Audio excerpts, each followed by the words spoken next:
എന്ന് പൊതുവെ അറിയപ്പെടുന്ന ഉണ്ണിയേശുവിന്റെ ജനനത്തെ സംബന്ധിക്കുന്ന ഈ കൊച്ചു നാടകം അഭിമാനപൂർവ്വം ഞങ്ങൾ നിങ്ങൾക്കായി അവതരിപ്പിക്കട്ടെ. രംഗസജ്ജീകരണം ശ്രീദേവി രമേശ്. കഥാപാത്രങ്ങൾക്ക് ശബ്ദം നൽകിയിരിക്കുന്നത് സന്തോഷ് പുത്തൻ വീട്ടിൽ ആൻഡ് സുമേഷ്. തിരക്കഥ, വിവരണം, സംവിധാനം മരീന സുമേഷ്.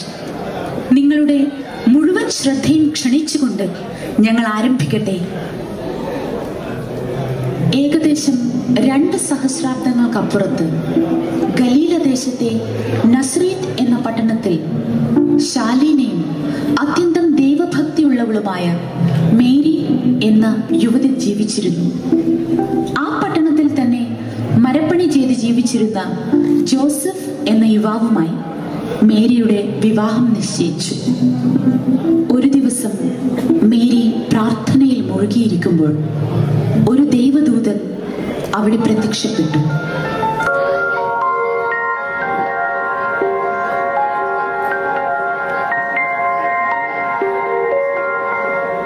മേരി ആകെ ഭയന്നുപോയി. ഭയന്നു നിൽക്കുന്ന മേരിയോട് ദൈവദൂതൻ ഇങ്ങനെ അരുളി ചെയ്തു: കൃപ നിറഞ്ഞവളെ, നിനക്ക് വന്ദനം, ദൈവം നിന്നോടുകൂടെയുണ്ട്. അങ്ങ് ആരാണ്? മേരി, നീ ഭയപ്പെടേണ്ട. ഞാൻ ദൈവദൂതനാണ്. നിന്നെ ഒരു സന്തോഷ വാർത്ത അറിയിക്കാൻ വന്നതാണ് ഞാൻ. പരിശുദ്ധാത്മാവിനാൽ നീ ഗർഭം ധരിച്ച് ഒരു പുത്രനെ പ്രസവിക്കും. നീ യേശു എന്ന് അവന് നാമകരണം ചെയ്യണം. എന്ത്? ഞാൻ ദൈവപുത്രന് ജന്മം നൽകുമെന്നോ? ഇതാ, ഞാൻ ദൈവത്തിന്റെ ദാസി. അവിടുത്തെ ആജ്ഞ ശിരസാ വഹിക്കുന്നു. അവിടുത്തെ ഇഷ്ടം പോലെ തന്നെ ഭവിക്കട്ടെ.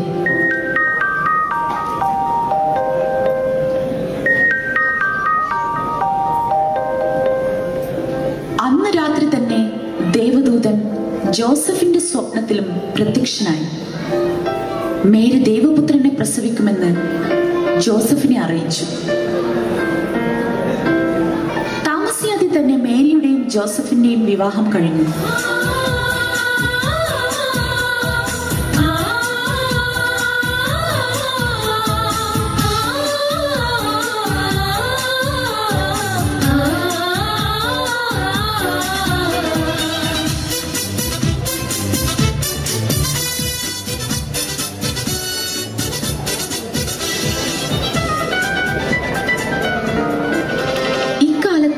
റോമൻ ചക്രവർത്തി തന്റെ സാമ്രാജ്യത്തിലെ പ്രജകളെല്ലാവരും നികുതി അടക്കണമെന്നുള്ള ഒരു ആജ്ഞ പുറപ്പെടുവിച്ചു.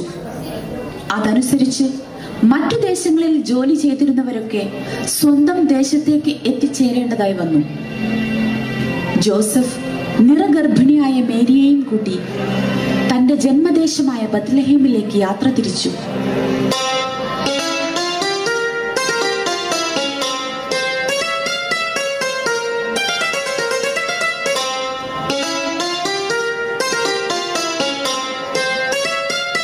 ഒരുപാട് ദൂരം താണ്ടി വളരെ ക്ഷീണിതരായി അവർ ബത്ലഹേമിലെത്തി.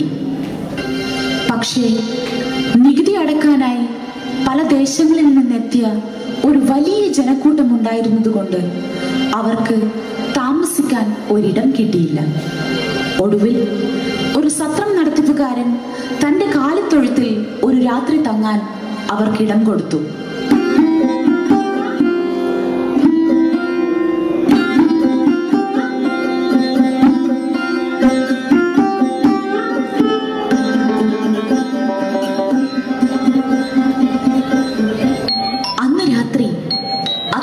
സന്തോഷകരമായ ഒരു കാര്യം സംഭവിച്ചു. മേരി ഒരു പുത്രനെ പ്രസവിച്ചു. അങ്ങനെ ഈ ലോകത്തിന്റെ രക്ഷയ്ക്കായി ദൈവപുത്രൻ ഭൂമിയിൽ അവതരിച്ചു.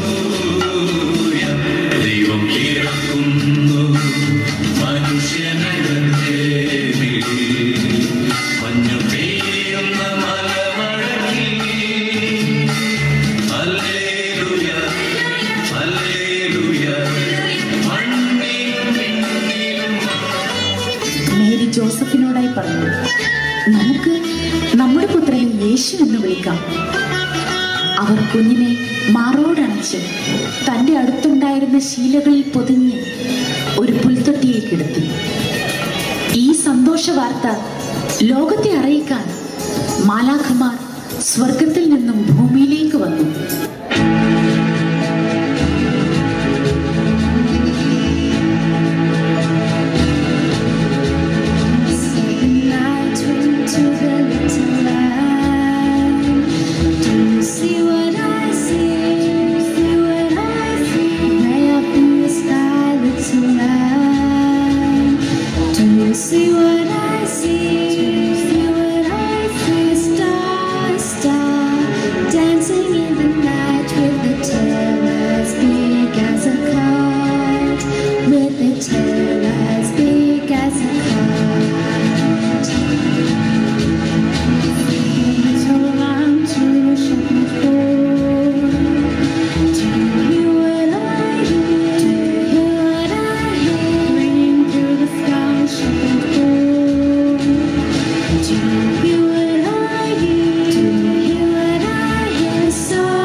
ഞാൻ നിങ്ങളെ ഒരു സന്തോഷ വാർത്ത അറിയിക്കുവാൻ വന്നതാണ്. ദൈവപുത്രൻ നിങ്ങളുടെ രക്ഷക്കായി ബെത്ലഹേമിൽ ജനിച്ചിരിക്കുന്നു. ശീലകളിൽ പൊതിഞ്ഞ് പശുത്തൊട്ടിൽ കിടത്തിയിരിക്കുന്ന ആ ശിശുവിനെ നിങ്ങൾക്ക് കാണാം. ആട്ടിടയന്മാർ അത്യന്തം സന്തോഷത്തോടെ പറഞ്ഞു, നമുക്ക് ഉടനെ തന്നെ അങ്ങോട്ട് പുറപ്പെടാം. ശരിയാ, നമ്മുടെ രക്ഷകനെ കണ്ട് നമുക്ക് വന്നേക്കാം.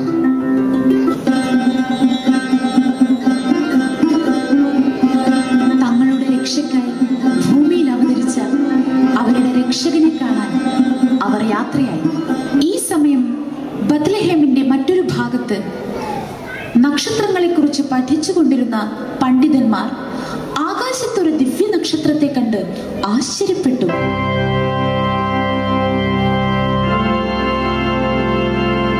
ഈ ദിവ്യ നക്ഷത്രം ദൈവത്തിന്റെ അടയാളമാണെന്ന് അവർ വിശ്വസിച്ചു.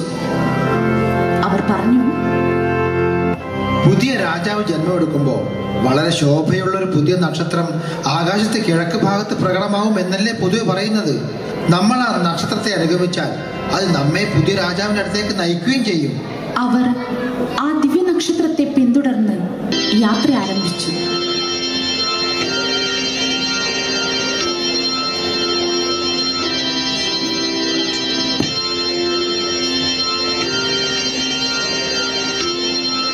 നടന്ന് നടന്ന് ഒടുവിൽ അവർ രാജകൊട്ടാരത്തിന്റെ കവാടത്തിലെത്തി.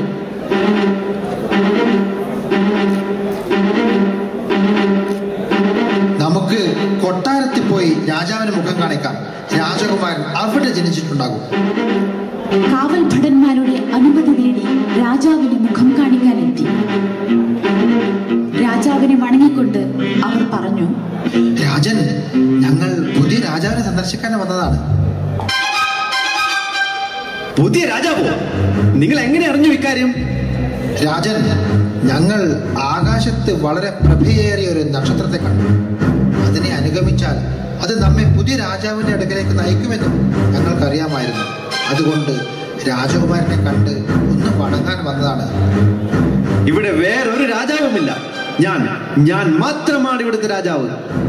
അത്യന്തം കുപിതനായെങ്കിലും രാജാവ് ഒരു നിമിഷം ഓർത്തു, വേണ്ട, ഇവർ പോയി കാര്യങ്ങൾ അറിഞ്ഞു വരട്ടെ, അതിനുശേഷം തീരുമാനിക്കാം എന്ത് ചെയ്യണമെന്ന്.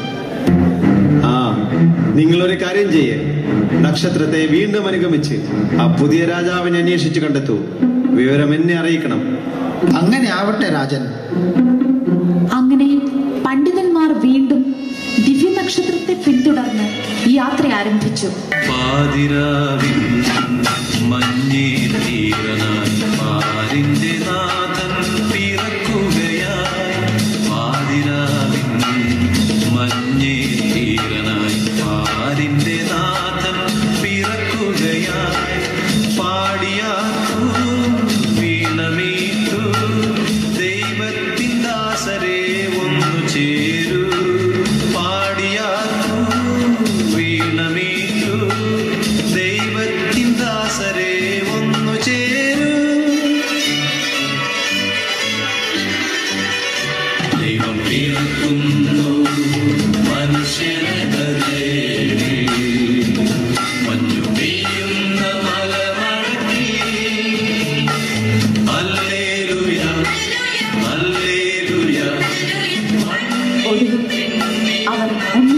പൂജാതനായ കാലിത്തൊഴുത്തിലെത്തി.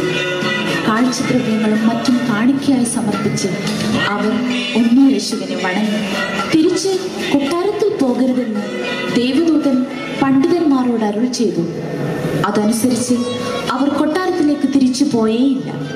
കാലിത്തൊഴുത്തിൽ ദേവപുത്രനെ കണ്ടു വണങ്ങാനെത്തിയവർ വളരെ സന്തോഷത്തോടെ മതിമറന്ന് പാടി.